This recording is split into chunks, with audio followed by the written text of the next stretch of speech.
And they are still out, and I know we're talking about some really serious weather conditions, but honestly, most of the day here in Chicago was pretty nice for March. So you have people coming out. Maybe they've been out here all day since the morning, since the river was dyed, and maybe they came out later. That's actually the smart thing to do to avoid some of those crowds. But for most people, whether it was the river or the parade, it was a beautiful day. The Shannon Rovers kicked off the 70th annual Chicago St. Patrick's Day Parade. Traditional Irish music and dance, part of the celebration along Columbus Drive today. The Irish Trinity Dance Academy started practicing in December for the 400 performances this season, the parade being their biggest show.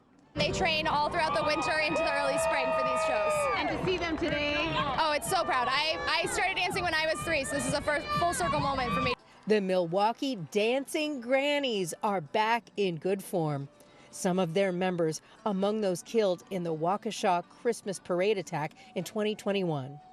We lost 4 members, plus the 2 additional people that weren't in our group, and it was hard. But we are back and we are strong and we are excited to be here.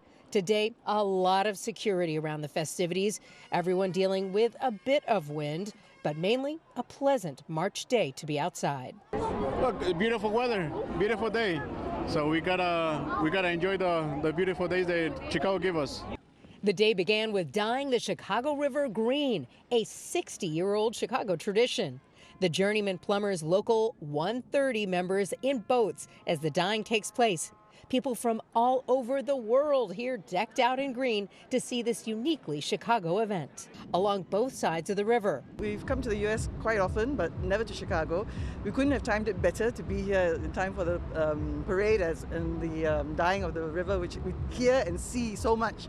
Along the parade route, Mary Jo Coleman with the Irish American Heritage Center reminds us Irish were not always warmly welcomed in the U.S., so today, she says, is special for her. Just seeing everybody come together for holidays, especially for St. Patrick's Day, no matter who you are, where you come from, what your background is, being able to come out, celebrate, and have a good time with each other is just beautiful. This is a good, positive thing to be celebrating, and it's nice to see everybody out here. There's a lot of diversity out here. You don't have to be Irish to be celebrating. Yeah, it's beautiful. You have to be diverse and be able to accept other cultures. So that's great. I love celebrating everybody. I'm a people person.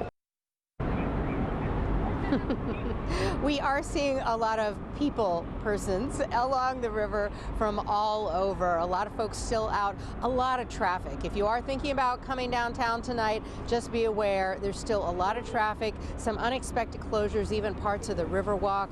Here's a pro tip, watch it on the news, watch the dyeing of the river on the news, and then come down in the next 2 days. Between you and me, it's just a secret. That's what I would do, avoid the traffic, and you get to see this bright green river that is truly a Chicago tradition. Watch breaking news on YouTube. Subscribe to ABC7 Chicago Eyewitness News.